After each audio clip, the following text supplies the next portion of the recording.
ಆದೇಶ ಎತ್ತಿ ಹಿಡಿದ ಹೈಕೋರ್ಟ್. ಸಿಎಂ ಸಿದ್ದರಾಮಯ್ಯ ರಿಟ್ ಅರ್ಜಿ ವಜಾ ಹಿನ್ನೆಲೆ ಸಿಂಘ್ವಿ ಜೊತೆ ಸಿಎಂ ಸಿದ್ದರಾಮಯ್ಯ ಫೋನ್ ಕಾಲ್.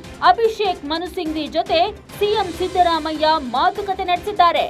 ಮುಂದಿನ ಕಾನೂನು ಹೋರಾಟದ ಬಗ್ಗೆ ಸಿಎಂ ಸಿದ್ದರಾಮಯ್ಯ ಚರ್ಚೆ ನಡೆಸಿದ್ದಾರೆ. ನಾಳೆಯೇ ದ್ವಿಸದಸ್ಯ ಪೀಠಕ್ಕೆ ಸಿದ್ದರಾಮಯ್ಯ ಅರ್ಜಿ ಸಲ್ಲಿಸುವ ಸಾಧ್ಯತೆ ಇದೆ. ಏಕಸದಸ್ಯ ಪೀಠದ ಆದೇಶವನ್ನ ಪ್ರಶ್ನಿಸಿ ಅರ್ಜಿ ಸಲ್ಲಿಸೋ ಸಾಧ್ಯತೆ ಇದೆ. ಕಾರ್ಯಕ್ರಮವೊಂದರಲ್ಲಿ ಭಾಗಿಯಾಗಿದ್ದ ಸಿಎಂ ಸಿದ್ದರಾಮಯ್ಯ ಹೈಕೋರ್ಟ್ ಆದೇಶ ಬಂದ ಬೆನ್ನಲ್ಲೇ ಕಾರ್ಯಕ್ರಮದಿಂದ ಹೊರಟ ಸಿಎಂ ಸಿದ್ದರಾಮಯ್ಯ ಕಾರಿನಲ್ಲಿ ಸಿಂಘ್ವಿ ಜೊತೆ ಸಿದ್ದರಾಮಯ್ಯ ಸುದೀರ್ಘವಾದ ಚರ್ಚೆ ನಡೆಸಿದ್ದಾರೆ ಎನ್ನಲಾಗಿದೆ. ಸಿಂಘ್ವಿ ಸಲಹೆಯಂತೆ ಮುಂದುವರೆಯಲಿರೋ ಸಿಎಂ ಸಿದ್ದರಾಮಯ್ಯ. ರಾಜ್ಯಪಾಲರ ಪ್ರಾಸಿಕ್ಯೂಷನ್ ಆದೇಶವನ್ನ ಹೈಕೋರ್ಟ್ ಎತ್ತಿ ಹಿಡಿದ ಬೆನ್ನಲ್ಲೇ ವಕೀಲ ಅಭಿಷೇಕ್ ಮನು ಸಿಂಘ್ವಿ ಜೊತೆ ಸಿಎಂ ಸಿದ್ದರಾಮಯ್ಯ ಫೋನ್ನಲ್ಲಿ ಸಂಭಾಷಣೆ ನಡೆಸಿದ್ದಾರೆ ಎನ್ನಲಾಗಿದೆ. ಅಭಿಷೇಕ್ ಮನು ಸಿಂಘ್ವಿ ಜೊತೆ ಮಾತುಕತೆಯನ್ನ ನಡೆಸಿರೋ ಸಿದ್ದರಾಮಯ್ಯ ಮುಂದಿನ ಕಾನೂನು ಹೋರಾಟದ ಬಗ್ಗೆ ಚರ್ಚೆ ನಡೆಸಿದ್ದಾರಂತೆ.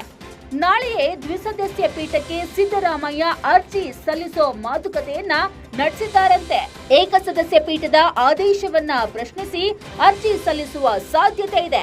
ಕಾರ್ಯಕ್ರಮವೊಂದರಲ್ಲಿ ಭಾಗಿಯಾಗಿದ್ದ ಸಿಎಂ ಸಿದ್ದರಾಮಯ್ಯ ಹೈಕೋರ್ಟ್ನ ಆದೇಶ ಬಂದ ಬೆನ್ನಲ್ಲೇ ಕಾರ್ಯಕ್ರಮದಿಂದ ಹೊರಟಿದ್ದಾರೆ. ಕಾರಿನಲ್ಲಿ ಸಿಂಘ್ವಿ ಜೊತೆ ಸಿದ್ದರಾಮಯ್ಯ ಚರ್ಚೆ ನಡೆಸಿದ್ದಾರೆ. ವಕೀಲ ಅಭಿಷೇಕ್ ಮನು ಸಿಂಘ್ವಿ ಸಲಹೆಯಂತೆ ಮುಂದುವರೆಯಲಿರೋ ಸಿದ್ದರಾಮಯ್ಯ ಮುಂದಿನ ಕಾನೂನು ಹೋರಾಟದ ಬಗ್ಗೆ ಚರ್ಚೆ ನಡೆಸಿದ್ದಾರೆ ಎನ್ನಲಾಗಿದೆ.